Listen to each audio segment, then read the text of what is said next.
All right, so welcome to another Tony Too Tough video. Today we're going to be working on a subscriber requested video. I had made 25 foot of grass rope in one of my last videos. Now, I got a comment and the suggestion was, can you do something with the rope? So what do we have here? We've got 3 season pine, right? We're going to make a tripod today and you're coming along with, so stand by. All right. So we're in a better position so you can see what we're going to be doing.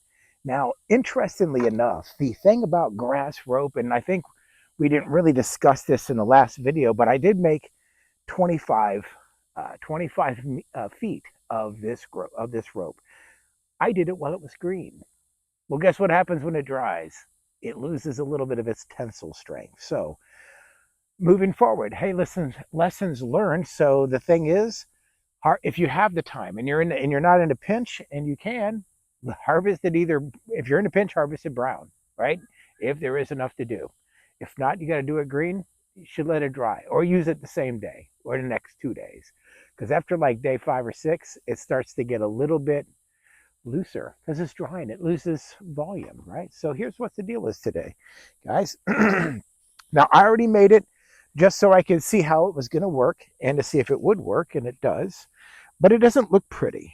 And here's the deal. We're going to be making, and I'm going to have to wind up cutting some of this cord because it's just way too much for this particular project. But here's what we're going to be doing.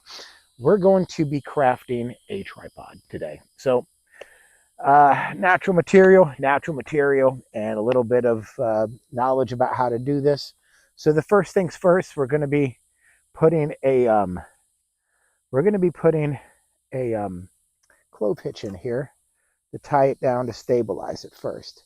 So let me kind of put that on there first. Now I'll have a little bit of a tail there, but no big deal. Again, this isn't going to be in fact, let me just not make it so much of a tail. Let me kind of let me do this. There we go. Now, and it doesn't slide easy because it's natural fiber rope, right? So interestingly enough, it doesn't slip and it doesn't move, and it's not forgiving around corners because it gets snagged on stuff. So anyways, first things first, I got my clove hitch on there, right? So there you go. It's not going anywhere. Now that's how we start off when we are doing our lashings. Now, interestingly enough, this is thicker rope, so the frapping, here's when we go around. One thing about going around, that's easy, right? Easy part, easy peasy, lemon squeezy. But it's the frapping. So when I did it the last time, I didn't give myself, no, I gave myself way too much space, and I have to give myself some so I can at least get it in there. But the problem is if you give yourself some space, then it becomes loose on your wrappings. Anyways, let's see how it works. Okay, so I think I can do it tight if I just lift it up. So let me try that first, because again, I want it to be tight enough that it's going to support itself and hold and not slip. But if it's too tight, I can't go in between the two to do my frappings. So the lashings I can get, the frappings are another story. So, all right. So let me go and adjust the video camera so you can see this a little better. There we go. So I had to open this up quite a bit, right? So what I'm able to do now is I can tighten it. And let me just take one of them off, 2 of them off, and then start to tighten it from here. I'm going to put my frappings in by way of, let's see, I'll have to finagle it through. Okay, there's one. Going around one.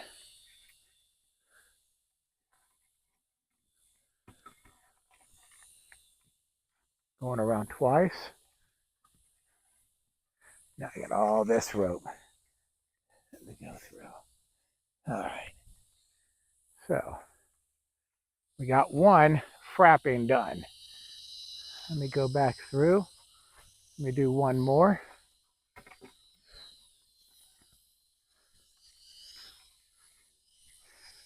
I've never done it this way, but it seems to be working just fine.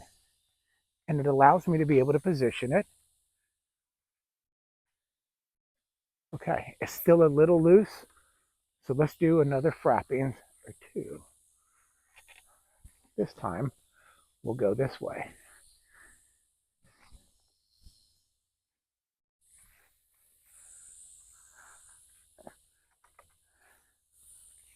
There we go.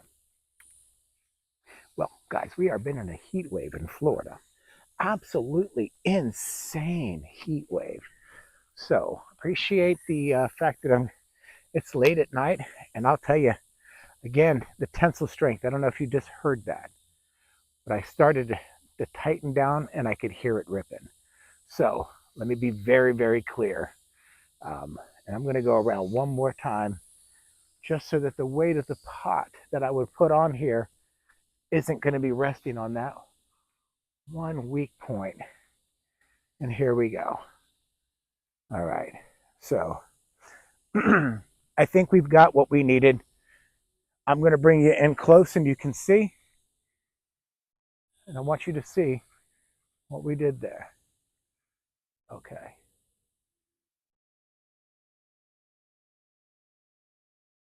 And that's where this is where we started. All right. There we go.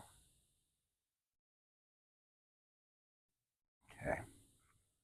And then this right here. Okay. So if I pull down on this, I don't hear any more ripping or tearing. So it was just in that one spot. And again, this is about 8 days old. It still has a greenish tinge, but it's definitely drying, and I can feel that the threads and the wraps aren't as strong as they were. Like it's loose here. It's just loose, and loose means no friction, and no friction means that it's gonna not do the job. So I would trust this with a pot of boiling water at this point. Would I trust it with my backpack? No. Would I trust it with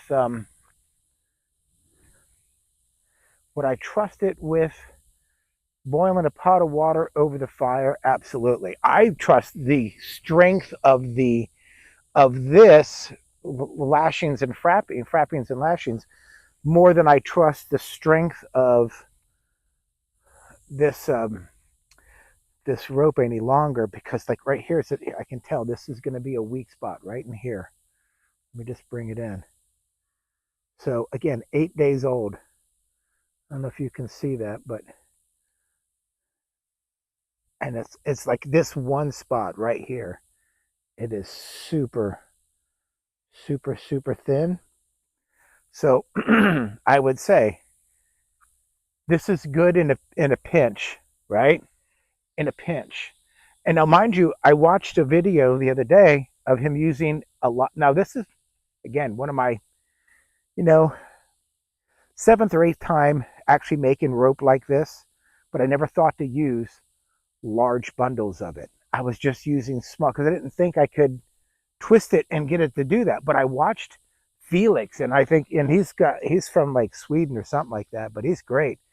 Man, I watched him do it, and he's got these stout arms and stout hands, and yeah, and he's just twisting and turning, and it's just coming together. It sounds like Arnold Schwarzenegger, but anyways, he does kind of sound a little bit like that. But the guy's a wizard. Felix, he does a lot of SAK stuff, Swiss Army knives. Yeah. Anyways, if you've seen his videos on it, he did the version, but the rope came out like this thick compared to this. So I can see that being much, much, much, much stronger. One that I would be able to pull out my truck, but I'm not. I didn't have that much material. I just didn't. What he used in a bunch, like just one bunch, that was a third of my pile, right? And I made 25 foot of rope. So he already started out thick as junk, right? It was just, the rope was about 5 inches in diameter, 4 to 5 inches, you know? Anyways, That would work. That would get the job done. That would pull your truck out. But again, it's green. So he's the one who shared with me. And then I realized I went back to my stuff. It's like if you start out with green, it is going to it's going to dry out and it's going to lose volume. If it loses volume, then it loses strength because it's no longer, the friction isn't there. Because this is a twisted reverse wrap friction hold, right? So when that friction's there at first, so to do this with dry grass would be the ideal thing, and the rope would be perfect forever. It wouldn't go bad. It would actually be a valuable rope that you could use for quite some time. And then again, here's the thing. I can tell you on this diameter here, it's about the size of my pinky to my index finger anywhere in this given rope. I mean, the tensile strength of this isn't very strong. I wouldn't trust a 20-pound weight to it. I really wouldn't. Like 20 pounds, it might, but let's see. I'll tell you what. Here, I'm going to see how long I can hold on. And if it snaps, it snaps. No big deal. Let me.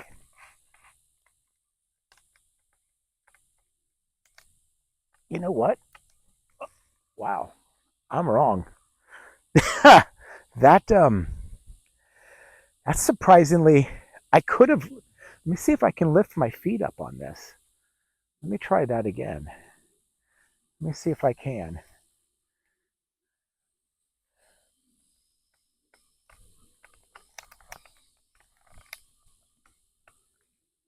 Bam. I can briefly, but it's kind of hard because it's not the right position, but it would break. I know it wouldn't. It would. I can feel like it would. But so far, and I weigh 185 at night, 181 in the morning. Um, so anyways, that's it, folks. Listen, I appreciate your subscriber for reaching out to me. I want to, and I didn't write it down. I should have. I think it's Phil. If it is Phil, man, I do appreciate you, my friend. Thank you so much. And if it isn't Phil, I'm sorry. I forgot your name, man. My apologies. But I appreciate the suggestions. And if anybody else has some suggestions out there, by all means, I love to build some content based on what you guys want. The next video is the gray man bag, and it's going to be an extension of the other video that I did on my get home bag, just get home. Every subscriber that decided they were going to share with me their ideas and thoughts about what to put in it, what to take out, I listened to you. I created a different version. We call it the gray man bag. That video is coming up next. I appreciate every single one of you. Thank you for stopping by. And I hope you enjoyed the video. Go out in the woods. You don't have to go too far, but you got to get your dirt on. Now, don't forget to like, subscribe, hit the notification bell, and for the love of all that's holy, leave a comment. It can't be that hard. I appreciate it. Thank you very much. And get your dirt on. Go on now. Now get.